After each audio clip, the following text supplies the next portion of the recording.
அவையோர் அனைவருக்கும் என் முத்தான முதற்கண் வணக்கங்களை தெரிவித்துக் கொள்கிறேன். என் பெயர் பா நீ சௌந்தர்யா. நான் 4ஆம் வகுப்பு பயின்று வருகிறேன். இன்று நான் உங்கள் முன் பேச வந்த தலைப்பு கர்ம வீரர் காமராஜர்.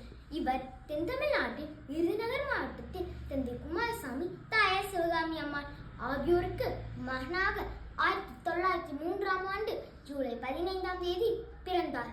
அன்னசத்திரம் 1000 வைத்தல், ஆலயம் 10000 நாட்டல், அன்னையாவினும் புண்ணியம் கோடி ஆங்கோர் ஏழுக்கு எடுத்தறிவித்தல் என்ற நம் முண்டாசு கவிஞர் மகாகவி பாரதியின் வார்த்தைகளை மனதில் கொண்டு பல்லாயிரம் ஏழை மாணவர்களின் அகக்கண்ணாய கல்விக்கண்ணே திறந்தவர் நம் கர்ம வீரர் காமராஜர். மேலும் இவ்வுலகில் அழிவில்லா செல்வம் என்றால் கல்வி செல்வம் தான். அத்தகைய செல்வத்தை இலவசமாக கொடுத்தவர் நமது கர்ம வீரர் காமராஜர். அது மட்டுமல்ல, ஏழை மாணவர்களுக்கு மதிய சத்துணவு தந்து வயிற்று பசியையும் போக்கினார். இவர் ஒரு படிக்காத மேதை. ஆனால் இவரால் படித்த மேதைகள் ஆயிரம். கரை வேட்டி கட்டினாலும் கரைப்படியா பெருந்தலைவர். லட்சங்களை விரும்பாதவர், லட்சிய வாழ்க்கை வாழ்ந்து காட்டியவர்.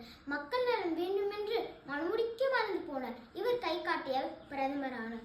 இன்றும் நல்லாட்சி என்றால் இவர் ஆட்சியை கை காட்டும் அளவு பொற்கால ஆட்சி நடத்தினார் நமது கர்ம வீரர் காமராஜர். வாழ்த்துக்கள். நன்றி கூறி விடை பெறுகிறேன். நன்றி.